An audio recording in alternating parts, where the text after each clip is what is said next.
Selamat sore teman-teman. Sore ini kita akan mendengarkan presentasi dari kelompok kami yang berjudul tentang bertani tanpa bahan kimia. Izinkan saya memperkenalkan anggota kelompok kami, mulai dari saya sendiri atas nama Francisca Lely sebagai moderator. Baik, untuk mempersingkat waktu, kita akan mendengarkan presentasi dari pemateri 1 tentang topik bertani tanpa bahan kimia. Saya akan mempersilakan kepada pemateri 1. Baik, terima kasih kepada moderator. Sebelumnya saya memperkenalkan diri dulu, nama saya Herlina Sangur. Di sini saya sebagai pemateri 1. Dan untuk mempersingkat waktu, saya langsung saja ke materi. Yang pertama itu, tema dari materi yang kami paparkan yaitu tentang pertanian organik, bertani tanpa bahan kimia.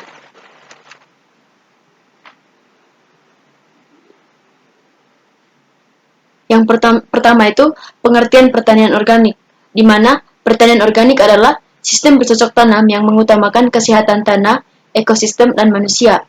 Pendekatan ini menghindari penggunaan bahan kimia sintesis seperti pestisida, herbisida, dan pupuk kimia.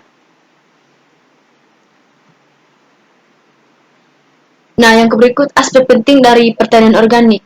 Adapun prinsip-prinsipnya yaitu yang pertama itu tentang kesehatan, di mana pertanian organik bertujuan menjaga dan meningkatkan kesehatan tanah, tanaman, hewan, dan manusia.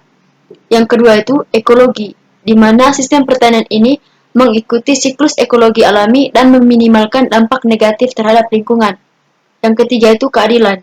Pertanian organik memperhatikan kesejahteraan petani dan pekerja serta keseimbangan ekosistem. Yang keempat itu perawatan. Petani organik berusaha mengelola sumber daya secara bertahap dan untuk generasi yang mendatang. Yang berikut adapun teknik dalam pertanian organik. Yang pertama itu rotasi tanaman.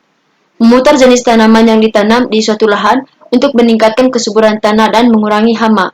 Yang kedua itu kompos dan pupuk hijau, di mana menggunakan bahan organik seperti sisa tanaman dan kotoran hewan yang diuraikan menjadi kompos untuk memperbaiki struktur dan kesuburan tanah.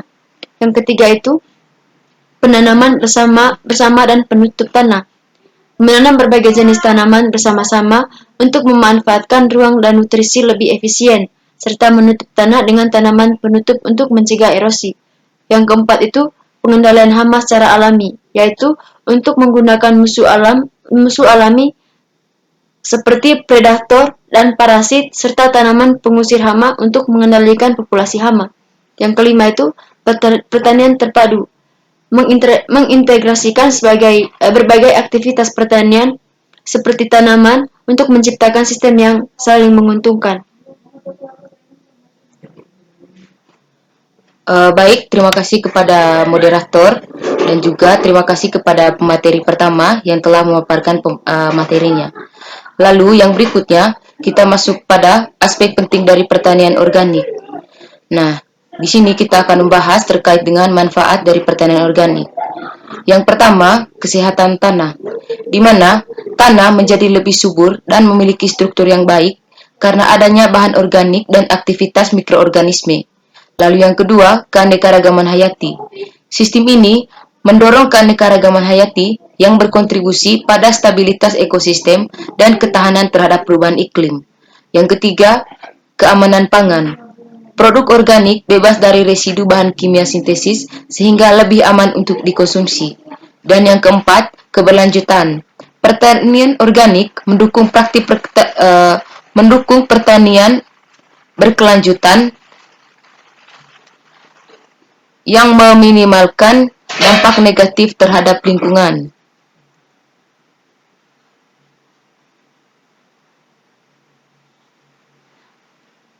Lalu yang kedua, tantangan pertanian organik. Yang pertama, produktivitas. Produktivitas pertanian organik seringkali lebih rendah dibandingkan pertanian konvensional, terutama dalam jangka pendek. Yang kedua, biaya. Biaya produksi pertanian organik dapat lebih tinggi karena kebutuhan akan tenaga kerja lebih intensif dan bahan organik yang terbatas. Dan yang ketiga, sertifikasi. Mendapatkan sertifikasi organik memerlukan waktu, biaya, dan kepatuhan standar yang ketat. Lalu, adapun kesimpulan yang dapat kami ambil dari materi ini, di mana pertanian organik merupakan pilihan yang semakin populer untuk menjaga keberlanjutan lingkungan dan kesehatan konsumen. Dengan penerapan teknik yang tepat dan dukungan kebijakan, pertanian organik dapat menjadi solusi untuk pertanian yang ramah lingkungan. Baik, saya akan mengucapkan terima kasih kepada pemateri 1 dan pemateri 2 yang telah memaparkan materinya yang begitu baik.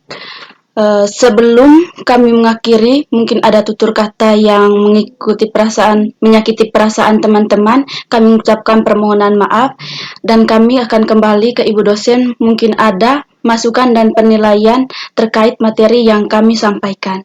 Kami ucapkan limpah terima kasih.